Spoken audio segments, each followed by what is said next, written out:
Hey everybody, welcome to the Sela channel. So glad to see all of you here. Listen, I have been trying and trying to get this video up. Actually, I was trying to go live so that I could share this video with you live. Happy New Year. This is the first, first car video of the new year. Many of you know before that I did do lots of videos on the go during my daily activities, and I would take you all along with me. Well, this is the first one since last year. It's been quite some time. But top of the morning to you on this great Friday morning. It's still morning time. So I don't know if anybody else is here with me. On your way in, just say hey, give a thumbs up, like, share, comment, subscribe. Welcome to the neighborhood and welcome on this journey. Welcome, welcome. So listen, I am going to share this just really quickly with you. Of course, if you see, oh my goodness, if you see that thumbnail that you just clicked on, then you know like this is something. So hopefully you're not eating lunch right now when you're watching this video, because well, it's not that way, but just if you're squeamish, it's not going to be a squeamish video, I promise. But if you clicked on that thumbnail, then you definitely know what's going on. So how about, let me just start from the middle of the story. So they lied, right? And the bread was molded. And you know something, there's so many things, so many undertones in that just I would really want to set your boat just a sailing. That's what it does. When someone lies to you about something that's just very simplistic, something very minute, I feel like this. If you tell a lie for something simple, you will say a lie for something great. And I don't know why people have the rhythm to their madness and why they do what they do. We've seen some people in some high places that lie, some people in some low places that lie. So we can say that liars don't discriminate. A liar will just do what it does, lie. Lie for whatever apparent reason they will lie. So am I on a rampage concerning this? No, but I do want to draw your attention over to something else. I'm getting ready to pull over for just a second so I can share this with you, and I hope you're able to follow along with me with this in this story. Okay. So I know somebody's gonna ask, okay, Sela, you're in the car. And wait, I see somebody's here. Hey, Minister Music, it's so good to see you. Bless you. Your premiere yesterday was beautiful, as well as last night. You all are rocking out over there on your channel. It's so good to see you. Hopefully, you're having a great Friday. I just said it was Friday a little bit ago. So you can follow this story over in the book of Joshua, Joshua chapter 9. And I'm going to just share this with you really quickly. So they're getting together as the fight against the ites, Lebanon, the Hittites, the Amorites, the Canaanites, Perizzites, and the Hivites, and the Jebusites. So they're all together, and they have gathered themselves together to fight with Joshua and with Israel on one accord. So when all the inhabitants of Gideon heard what Joshua had done unto Jericho at Ai, they did work willingly. This is so crazy. Listen to this. And they went and made as if they had been ambassadors, and took old sacks upon their donkeys and wine bottles. This is Joshua chapter 9. I'm reading I started reading verses 1 down, and I'm at verse 5 now. And old shoes clouded up their feet, and old garments upon them, and all the bread for their provision was dry and moldy. Okay, so you're going to probably ask, Edward, you would probably ask, is my special guest here? She is here. If you're watching the replay, my special guest is here today. So they did this, and then they went to Joshua up to the camp of Gilgal, and they said unto him and to the men of Israel, we've come from a far country now. Therefore make ye a league with us. And the men of Israel said unto the Hivites, okay, let's do it. I'm going to paraphrase this right here.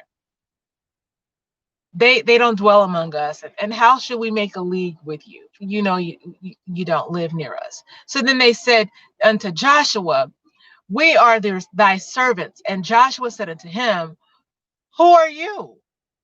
And where did you come from?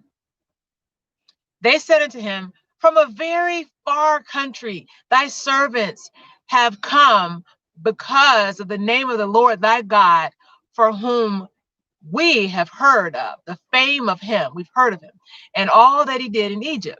Verse 10 says, and all that he did to the two kings of the Amorites, and that were beyond Jordan till Shilion, king of Heshbon, excuse me, and to Og, the king of Bashan, which was at Ashtoreth. Wherefore our elders and all the inhabitants of our country spake unto us, saying, take your items with you on this journey and meet them and say to them that we are your servants. Therefore, now make a treaty with us, make a league with us, get into a promise with us, enter into a covenant with us. This, our bread we took, they said this our bread we took from our hot stoves, from our hot ovens, right out of our house. It was freshly made on the day we came forth unto you, but now behold, it is dry and moldy.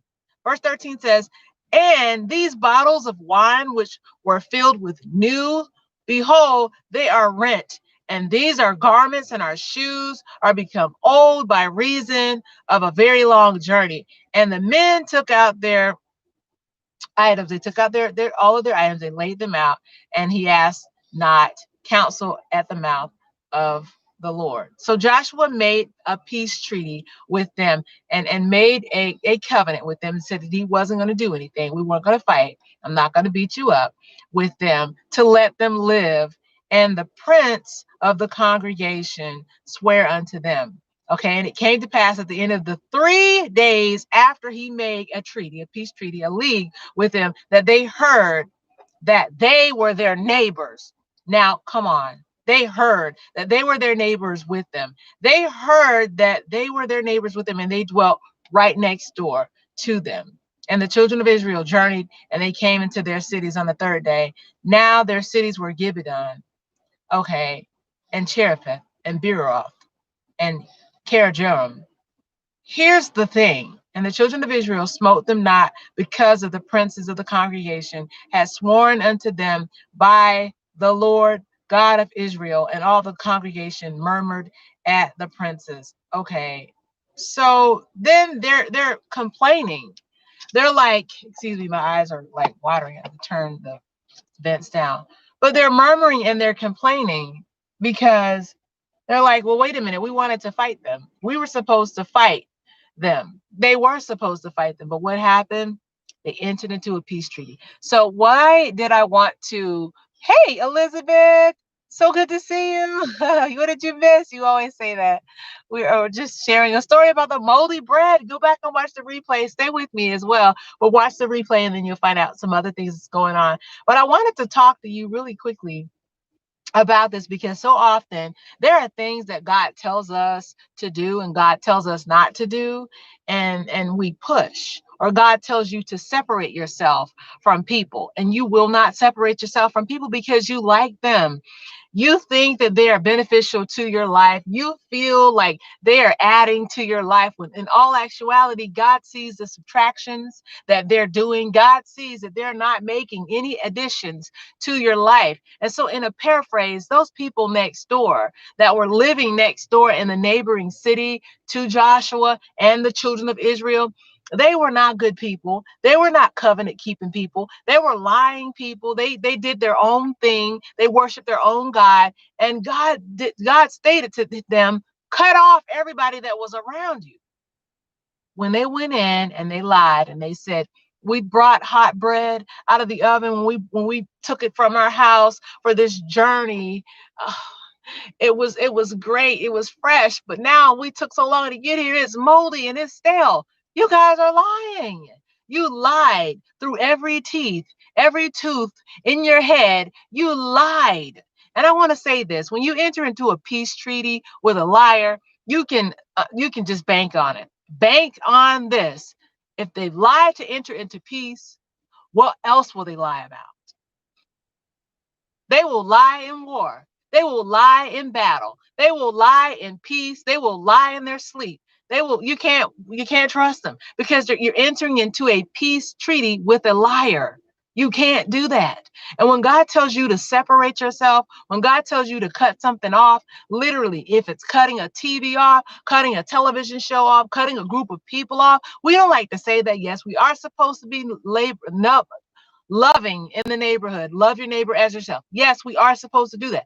But listen, when God is telling you to cut people off, you have to listen and cut the people off. Cut it. Cut it. Cut it off because it's not going to get you anywhere in the long run. All you're going to get is just like a hamster running around on a wheel, going nowhere. Rocking in a wheel in a rocking chair on the porch, going nowhere. You're sitting idle and you're going nowhere. Don't enter peace treaties with people that you know you have. Everybody can change from their past, but those guys traveled from the neighboring. So find your neighbor at your house. They left your neighbor's house and lied and said that they drove 5 hours in order to get there. Lies. When God tells you to cut things off, cut them off. Cut the jokes off. Cut the conversation off. You know, a lot of times I think this too. Sometimes I'm like, well, you know what? Well, maybe God didn't really say that. Maybe it was me. Listen, let me say this PSA, public service announcement. You may have lots of book sense. You may have your doctorates and degrees and everything else, but you are not wiser than God is. God knows what he's doing. When he's telling you to separate yourself and cut things off, and he's telling you to even cut yourself off sometimes, cut yourself off. How do you say that, Selah? Have you ever had a mind filled with doubts or fear or uncertainty, or you're just confused? You know, I should do this. I don't know. You're unstable and that you're double-minded. Cut it.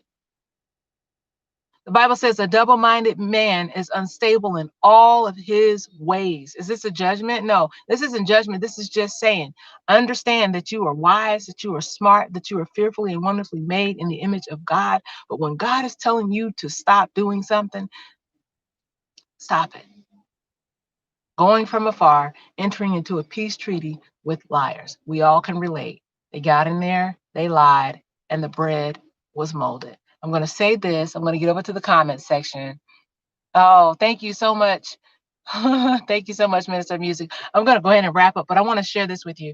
My husband and I this is sometime last year. I would say was possibly like maybe August of last year. 2020. So I bought some tortilla wraps. These tortilla wraps were like this big, and my husband loves that. So I made these tortilla wraps out for him. The first day I bought one pack and we went through those. So I'm like, all right, well, I'll go back and we did the smaller wraps and they were fine, but he liked the big ones. So I went to the store and bought the big tortilla wraps. Stay with me.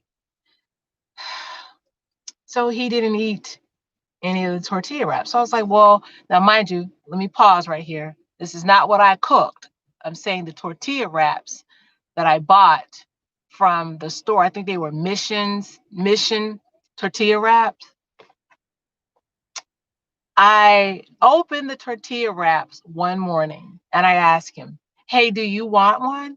He said, no. I said, oh, okay. Well, I went to go make a breakfast tortilla wrap. I loaded it with eggs and turkey sausage and cheese and bell peppers and onions. And I was ready and some salsa. I was ready to eat. I sat down. I cut it open. I said my grace over it. I gave thanks to God for my food. And I ate. I was like, you know what? This just really tastes like, I can't really put my finger on it, but something is gross about this. Not about my food, but it was just something about it was gross. So I continued eating. I'm like, I just don't understand. There's something that just tastes not so good. And I'm going over my mind over every ingredient that I put in this tortilla wrap. I took the last bite And I said to my husband, that was gross. He said, well, why did you say it was gross? I said, well, I just ate it and everything was just gross. So he said, well, you saw everything. You used fresh ingredients. I said, yes, I did use fresh ingredients, but it was something that just tastes kind of like, I don't know, like the way burning plastic smells. That's what it tastes like. Kind of more of like a penicillin, the way amoxicillin smells. That's what it tastes like. So I was like, I just don't get it. Well, the next day I was like, well, maybe it was just me. The next day I go and get another wrap. I open it up, and lo and behold, what do you know? Mold was on that tortilla wrap on the other side. When I tell you mold was like this big, it was this big, a big wrap. Can you see that? Circle of mold on the tortilla wrap. So I looked at my husband. I was like, did you know that this was molded like this? He said, yeah, I see those in the store all the time, and I never buy those. Imagine my expression. What? What do you mean you never buy these? He was like, yeah, because every time I've seen those in the store, they're molded. Well, I wish you would have said that to me before I just fixed this cage-free eggs and organic stuff on this and it was molded. What's my point? I indulged. I ate it and I felt sick. Like the next day, all that day, I just felt sick because I couldn't put my finger on it. And then when I did figure out what it was, I felt sick. So, what's my point? Not only do you need to inspect your food, check your food out, watch your food, pray over your food, you need to inspect your friends. Check out your friends. I'm not saying judge them. Just be a good chooser, a good picker, a good person that's able to select and use the spirit of discernment. You can have a straight face and a bold lie, but you don't have to take my word for it. I will. Oh, hey, Theology. It's so good to see you. Welcome, welcome. Yes, Theology, that was wrong. So wrong. Everybody, please remember to give a thumbs up on your way in or out. Theology, I hope you are feeling better. Are you feeling any better? Minister Music, I want to thank you for being with me. Hello, Chef BC Cherry Bliss. We do have to be selective over what we eat, where we are, who we hang out with, who gets our time, who we enter treaties in with. Is there something you would say? No. Yes, be cautious and be protective over your peace. Fight for your peace. Don't enter into a peace treaty with a bold face, straight face, lie.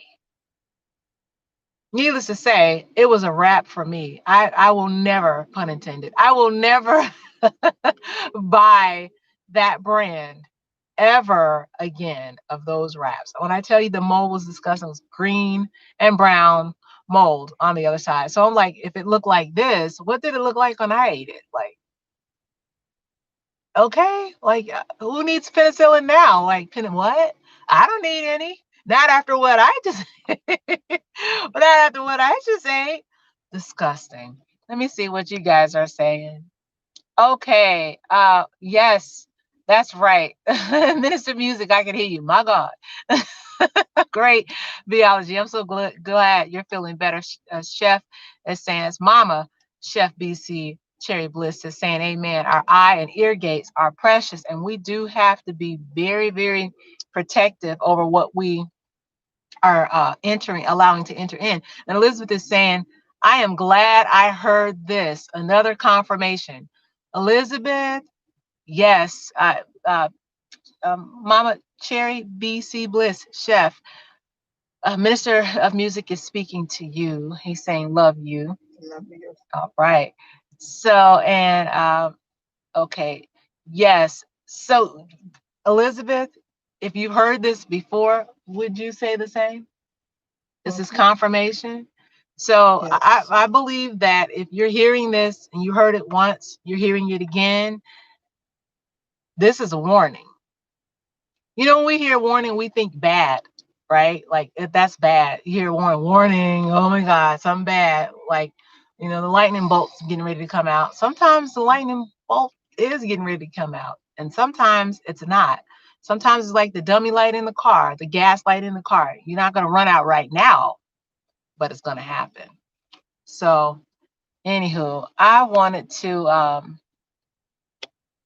just come in